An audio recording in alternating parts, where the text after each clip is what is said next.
I ended up going home. I then lived at home for a year and just kind of reset at that point. 19 years old, moved back in with my parents. At that point, feeling like a pretty big failure, feeling like all of my buddies at this point are entering their third year of undergrad work at, pristine colleges. I'm coming off of a community college. I got good grades, but I was still getting into trouble and I was still making bad decisions.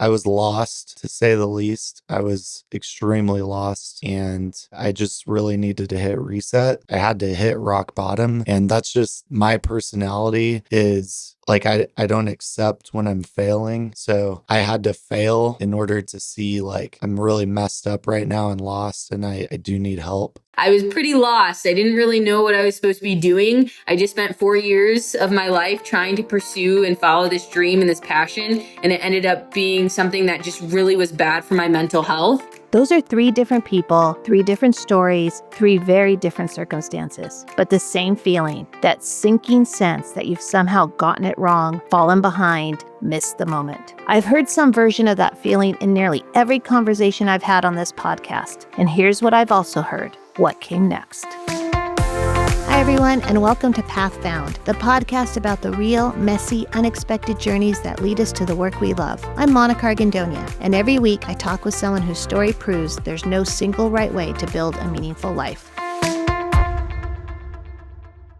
Hi, everyone, and welcome to a special episode of Path Found, the podcast about the real, messy, unexpected journeys that lead us to the work we love. I'm Monica Argandonia, and over the past several months, I've had the privilege of sitting with 6 extraordinary people and listening to them tell the truth about their lives. Not the polished resume version, the real version. The part where the plan fell apart, the part where they had no idea what came next, the part where someone showed up and said the right thing at the right moment. Today, I want to weave those stories together, because what I found is that across all of them, across very different backgrounds, industries, and life circumstances, the same truths keep surfacing. 2 in particular. The first, there is no single right path. There never was. And trying to find one can actually be the thing that gets in your way. The second, you cannot do this alone. And the sooner you stop trying to, the sooner things start to shift. Those are the threads I want to follow today. Let's start at the beginning, or rather, at the moment the plan stopped working. Most of the people I've talked to on the show had a plan. It looked reasonable, it made sense on paper, and then life happened. Sierra Emrick grew up on California's Central Coast, fell in love with the ocean, and set her sights on marine biology. She worked on an abalone farm, landed a conservation internship in Sri Lanka, and then COVID hit and pulled her home before she was ready.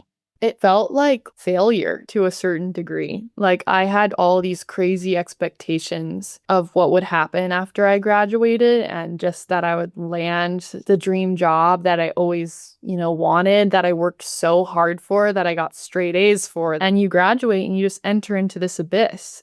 Taylor Rabe grew up in small-town Ohio dreaming of working with wildlife, but the people around her laughed at the idea, so she declared nursing as her major. And 2 years in, she knew it was wrong, but the alternatives weren't obvious either.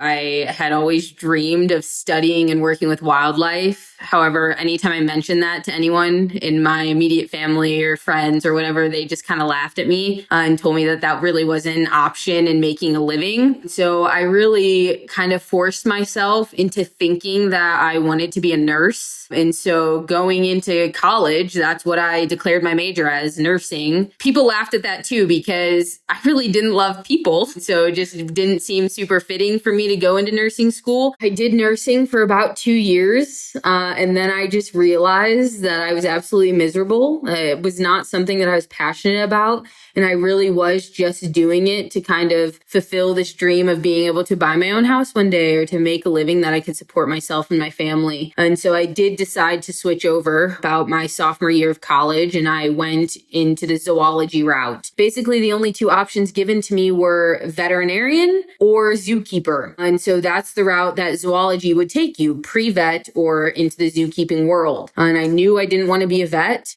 John Sayers graduated from UC Santa Cruz with a degree in environmental studies, landed a job with the city planning department, and spent 6 months developing 10-year plans that sat on a shelf. He lasted 6 months.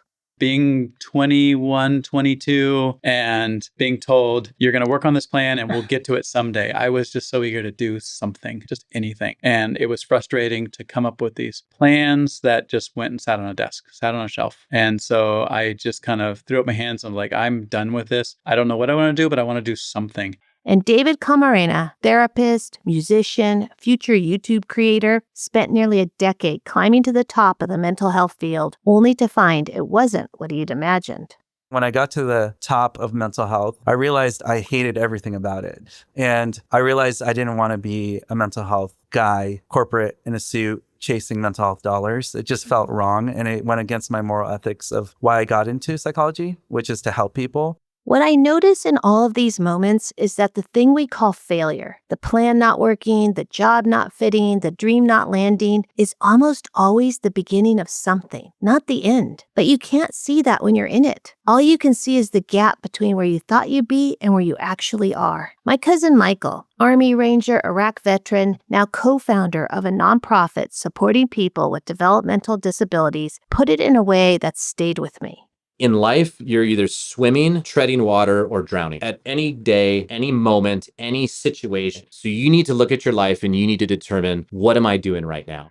That's not a comfortable question, but it's an honest one. And I think it's where every real path forward begins. Not with a plan, but with honesty about where you actually are. Here's something I've noticed about every guest I've had on this show. When they look back, the detours don't look like detours anymore. They look like training. John, after leaving city planning, spent years in Oregon snowboarding, fighting wildfires, growing native plants, running a nursery, watching it fail, and eventually becoming a snowy plover monitor for California state parks. Most people would call that a winding mess. John calls it the foundation.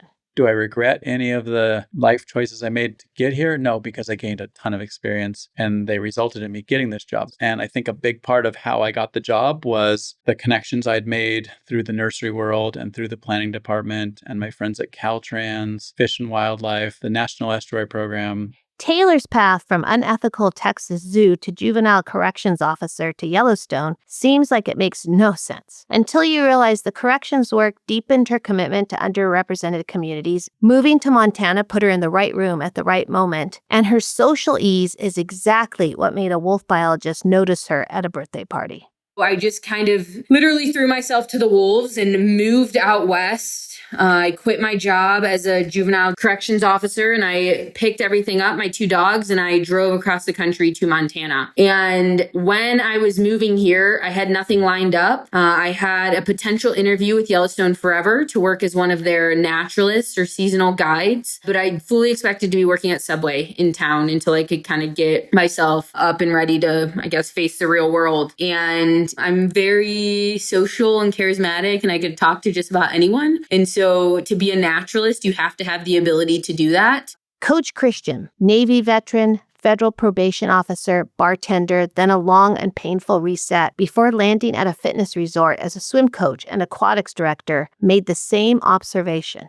All the big jobs I did throughout my life, if you look at them surface level, completely unrelated to what I'm currently doing. However, the bartending job I had for opening me up and becoming somewhat social, and the military experience for making me super organized and structured and always on a routine and regimen. Even the sociology degree helped me understand people and how to make different groups of people work well together. All of the different things, they all fed in one way or another.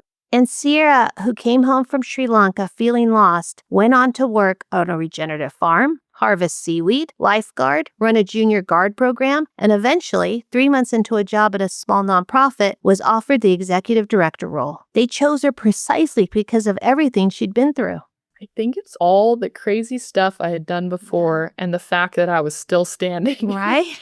They said, this girl's resilient and she's got experience working in a million different fields. And I also had that, I think, just maybe emotional maturity because I've been through some heavy stuff. I've seen some heavy stuff. I personally have gone through some heavy stuff. And there was this level of stability deep down that I think they saw and gave them confidence that I could withstand another rough patch, which any executive director will tell tell you, when you first start, it's really hard. Right. So they trusted me because of that background that, felt like this crazy whirlwind of a career path. But I think it eventually paid off and allowed me to have the credentials to get this job. David spent nearly a decade playing in a punk band on weekends while treating mental health clients by day. He never stopped making music. He never stopped creating content for years without any income from it. And that patience, that parallel pursuit is exactly what made the pivot possible when the moment came.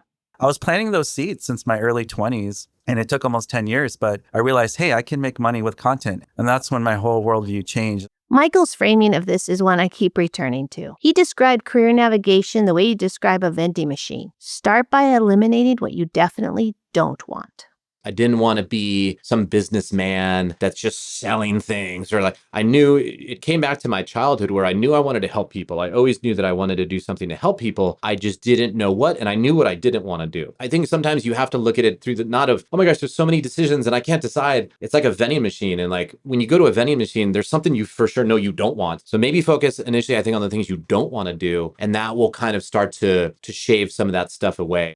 I love that. Not because it's a perfect system, but because it's honest. Most of us at 22 or 30 or 45 don't have a clear vision. We have a direction, and sometimes the most useful thing is to rule out things until something starts to clarify. But the point isn't to have it figured out. The point is to keep moving and to pay attention to what you're learning along the way. I want to shift now to the second theme, the one that honestly surprised me the most when I started noticing it across these conversations. Almost every person I've talked to on the show had a moment, sometimes many moments, where someone showed up for them, not with a grand plan or perfectly timed intervention, but with something smaller, a connection, a word, a door held open just long enough. And almost as consistently, the people I've talked to also spent a significant stretch of time trying to figure it out completely alone and struggling because of it. Coach Christian said it most directly.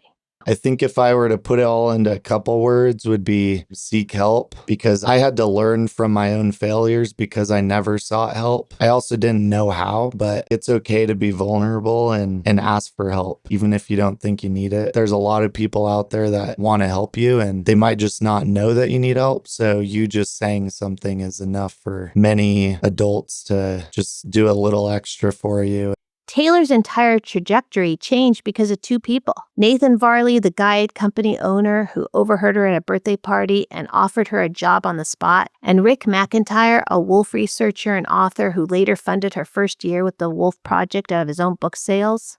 I still owe everything that has happened to me career-wise, how I've grown, everything I owe to both Nathan and his wife Linda of Wolf Tracker, because they literally out on a whim just hired me. They had no idea what I could do. They didn't know me, and they really took a chance on me, and they changed my life. John built a network the old-fashioned way by showing up curious and asking questions everywhere he went. Through being interested in things, I would call up nurseries and say, hey, I'm really interested in growing native plants. Is there any way I could come by and talk to whoever it is on your staff that's in charge of the propagation program? One of the answers to a question in the interview I told them was, I may not always know the answer, but I know a lot of people in the area, and so I think I can find the answer. Sierra had teachers, coaches, parents, and college professors who believed in her at every stage, and she's clear-eyed about how much that mattered. It's so critical to have people around you who believe in you no matter what, because it's going to be hard and you're going to need people on your team who tell you you can do it, because there's days when you definitely don't feel like you can do it. I don't remember the exact quote, but there's something along the lines of, you're the summary of like the top 3 people you spend the most time with. And I'm very aware of that fact and try to spend the majority of my time around people I really love and I'm really inspired by. And Michael, despite being someone who by his own admission spent much of his early life as a lone wolf, ended up finding his path when he posted his resume online at midnight and got an email from a woman named Pat who saw his leadership experience and asked a question he'd never considered. Have you ever worked with people with disabilities? One of those people that interviewed me is my current business partner. I mean, I could have blown off that interview. I could have not gone out to Culver City. I could have just been like, whatever. But there was a fire that was burning within me to like do something, like whatever it is, just go do something, And so I knew that was like this internal clock that's always been inside of me of like, just go do something, just figure it out. You'll figure it out along the way, but just go do something. I think about that a lot. The email sent at midnight, the job offer at a birthday party, the professor who told you that you were a good writer, the harbor patrol officer who said, "My wife's nonprofit is hiring." Those aren't dramatic plot twists. They're small moments of connection that changed everything because someone was paying attention or someone finally spoke up. And here's the part that I keep coming back to. Most of these moments required something from the person receiving them. They had to say yes. They had to show up. They had to let someone in. That's the harder part, I think. Not finding the opportunity, but being willing to accept it. I started this podcast because I wanted to tell the truth about career paths, the real ones, not the highlight reels. I've spent over 25 years in a classroom watching students feel immense pressure to have it together before they've had a chance to figure anything out. And what these 6 guests have shown me, what I hope you're hearing in their words, is that the people who seem like they have it together almost always went through a version of falling apart first. The path didn't become clear until they walked it. And they didn't walk it alone. David said something that I think is worth ending on.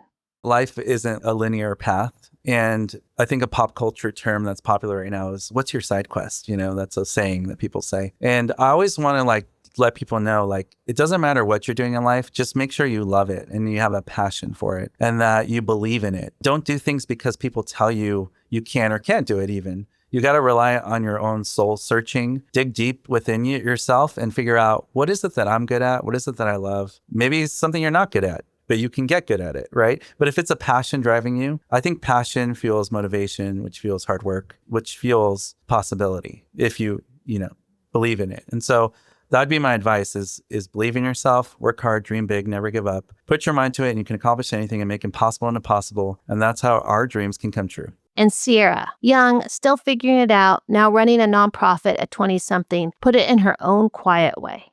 Give yourself grace when things don't go exactly your way, and don't be scared of pivoting and don't see it as a failure. If you keep your chin up and keep moving forward and believe in yourself and surround yourself with people who love you and want to support you, you're going to end up in a good place. It's not going to be the place you thought you'd be, but it's going to be a good place and it's going to be okay. I think that's right. It's going to be okay. If you want to hear the full conversations with any of today's guests, all 6 episodes are available wherever you listen to podcasts. Links to all of them are on our website at keystonenetwork.org. And if today's episode resonated with you, please share it with someone who needs to hear it. Leave a review, follow us, and if you have a story of your own, a pivot, a detour, a moment where everything changed, I want to hear it. You can reach us through Instagram at Pathfound Podcast or online at keystonenetwork.org. Thank you so much for being here. The route may not be linear, but there's always a way forward. I'm Monica Argandonia, and I'll see you next time on Pathfound.